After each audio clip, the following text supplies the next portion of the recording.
Hey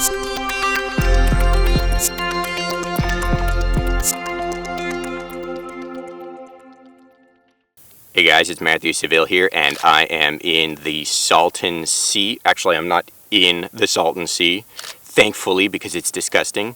I'm at the Salton Sea, and I am reviewing the new Tokina 11-20mm f2.8 DX. I just got it from Tokina in Huntington Beach. It's right here running a time-lapse, and the sun is setting behind me. Hopefully it's going to be really beautiful. So far, I'm really loving this lens. It is amazingly sharp. It is 4mm longer on the long end compared to the older 11-16mm 2.8, obviously. And it's just really awesome so far. I'm going to do some final testing comparing it to my old 11-16 once I get that one back. And hopefully it measures up or surpasses it. Already I'm very certain that the sharpness is amazing and the general image quality, there's very low distortion, the sun stars are great, there's very low flare, there's very low chromatic aberration, so everything across the board is really amazing about this lens. It's amazingly sharp stops down for landscapes, and it's also, as the older 11-16 was, amazingly sharp wide open at f2.8 for astrophotography type stuff, astro landscapes and whatnot. And also on that note, for astro landscape type photography, there seems to be lower vignetting than the new 11-16, but again, I can't tell just for certain yet. So I'll get back to you guys on that in a little bit. Anyways, I'm really excited about this lens. Hopefully everything turns out amazing today. And let's shoot some pictures and check out what we get.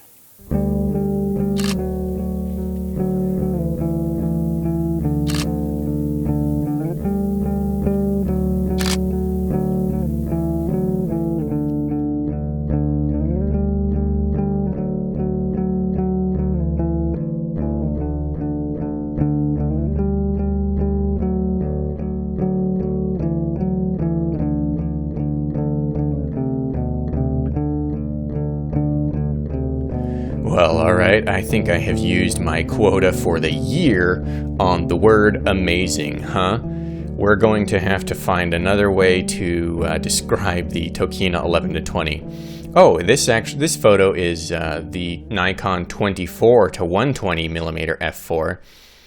And yes, it was just a beautiful, beautiful, gorgeous sunset.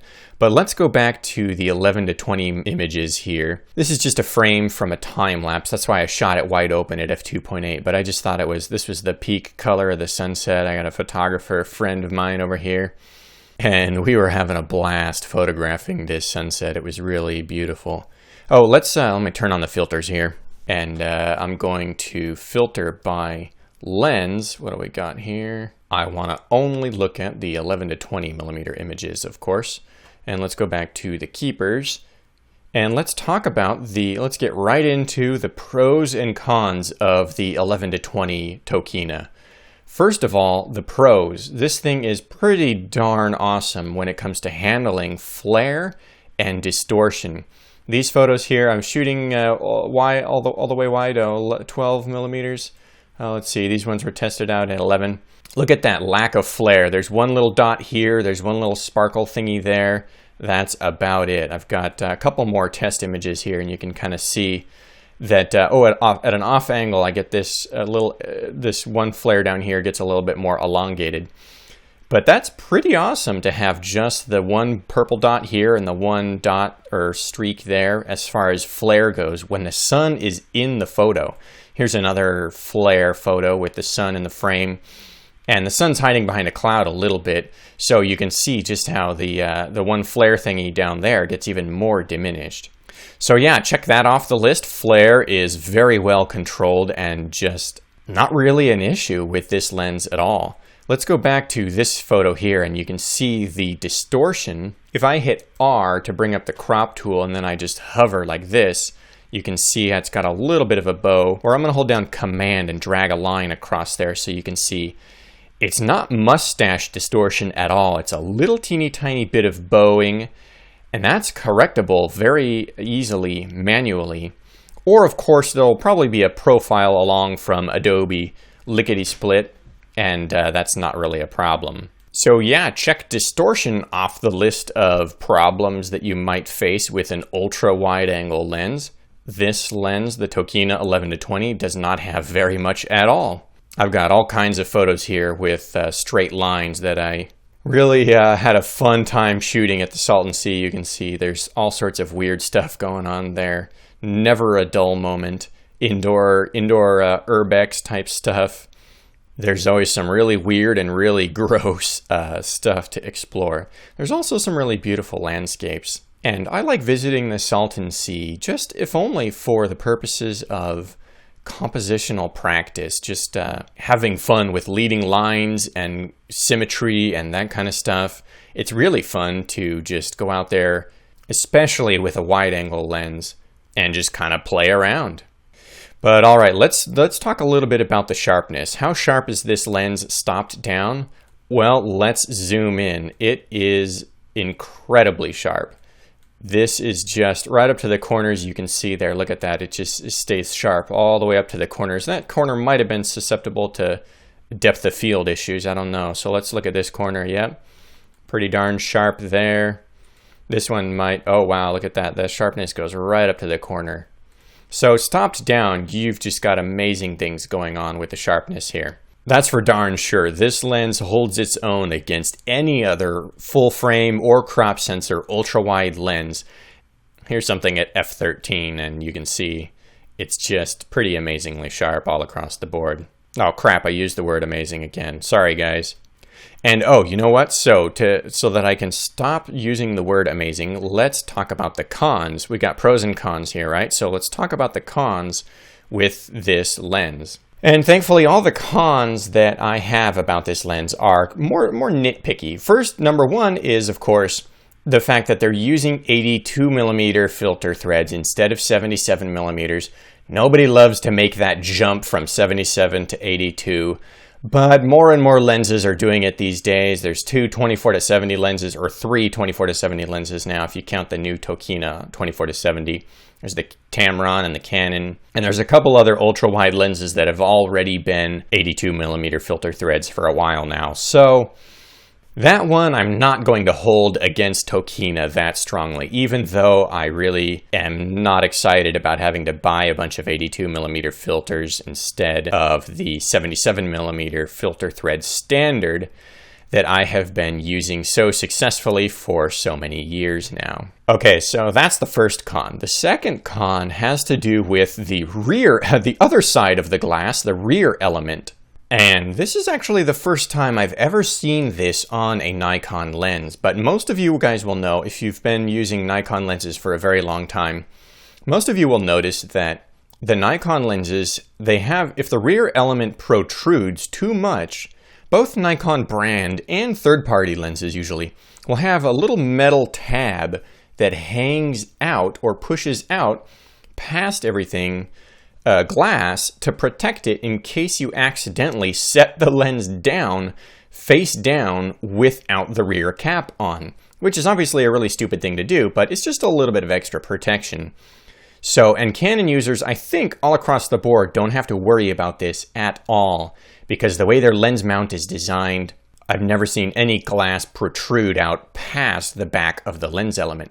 So this may only be a problem for Nikon or certain lens mounts, but if you're really rough on your gear, you are going to want to watch out with the rear element on this lens because it is relatively unprotected, or at least I should say a little bit less well protected than most other Nikon ultra-wide lens options out there. So like I said, these are just minor nitpicks so far, and the last minor nitpick of all the nitpicks in the pro and con category is the sharpness of this lens. Oh, where are my sharpness tests here? Let's pull up the folder here and see. Actually, let's just go to all photographs and see. Yeah, it'll keep me filtered for the 11-20. Where's my tests? Oh, here's another awesome, beautiful test image. This photo was not entirely shot at f22. It was a blend of this f11 image and this f22 image. See how I did that? I wanted to get the splash, but an f/22 image will be a little bit softer. So let's zoom in here and see what the f/11 and f/22 images look like. Here's what f/22 looks like. It's got some detail, it's got plenty of detail, but if you switch to the f/11 image, you'll see once this comes up here, you'll see just how amazingly sharp. Wow, I am impressed. Even after I'm done reviewing this lens, I am still impressed by how sharp this lens is. Where was I going with the last con?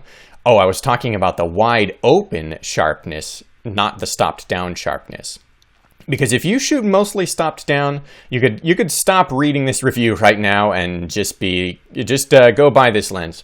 If you shoot wide open at f2.8 a lot, then here we're going to want to look at this test. Here's a nighttime test that I did. Here's f5.6, f4.0, and f2.8. Now, for two different things. For regular wide open shooting, photojournalism and whatnot, you really only care about the rule of thirds kind of area, you know, a box, say, about this big, for that super duper sharpness. If you're shooting weddings and you're putting somebody's face up here in the dead corner, you're doing something wrong. So yeah, let's make that clear right now. So we'll zoom in here and you can see over here we've got amazing sharpness, and then it slowly falls off to what I think might be a little bit softer performance compared to the original 11-16. And that's kind of a nitpick bummer for me, but you can see it's just so amazingly sharp right up until the last few pixels here. And like I said, if you're say for example cropping to 11-16 for video or time lapse, or you're shooting general candids, you can use this lens wide open, no problem. Look at how sharp that is, wide open. Even at f2.8, I've got amazing sharpness right up until I get just to the very ends towards the corner. However, the lens that I'm reviewing is directly from Tokina, and it's one of the first in the country, in the USA. So I will probably get a 11-20 as well from B&H, just to see what an off-the-shelf, you know, shipping to everybody lens of this looks like.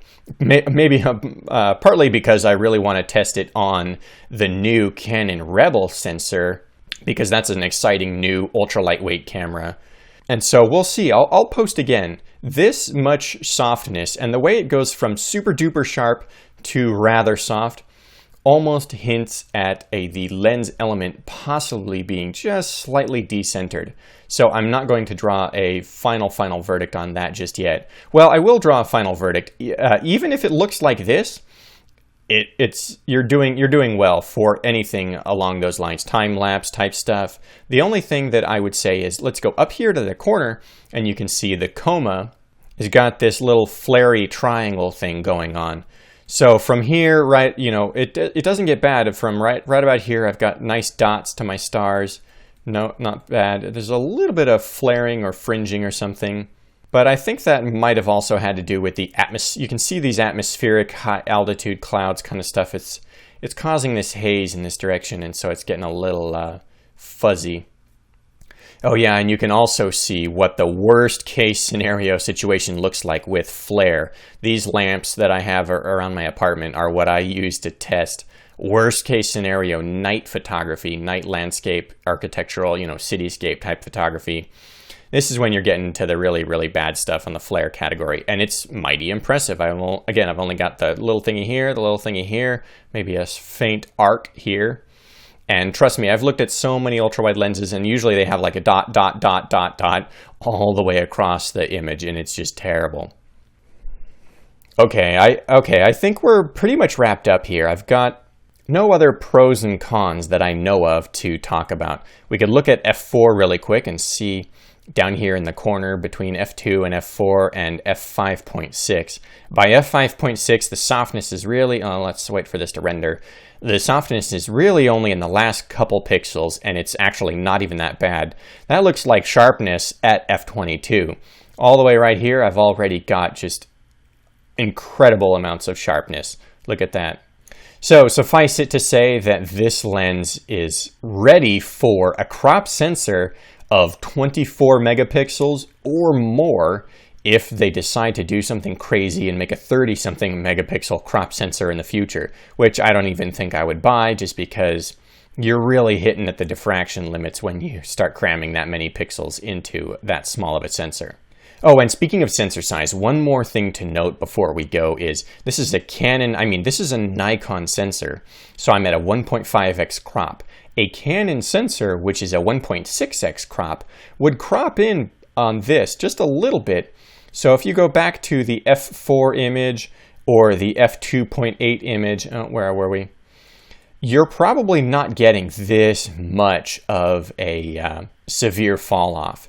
Considering that this is a 24 megapixel file, the 1.6x crop might come through here somewhere and give you considerably better appearing corners.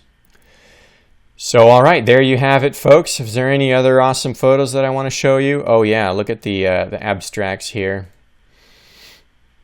Like I said, the Salton Sea is pretty darn disgusting. This is a focus stack. These were all at f16 actually, so we could zoom in and look at the sharpness on f16.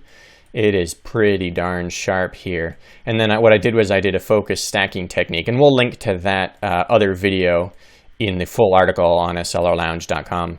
So you can see how to do something like this, where even from, this is just a couple inches away from the camera, all the way to this disgusting dead fish here, and all the way to the horizon, we've got amazing sharpness going on. Crap, I said amazing one more time. Okay, I'm gonna stop the video right here. Well, we can look at a pretty photo instead before we go. Here's a 20mm zoom in of the moon set just after sunset here at my apartment.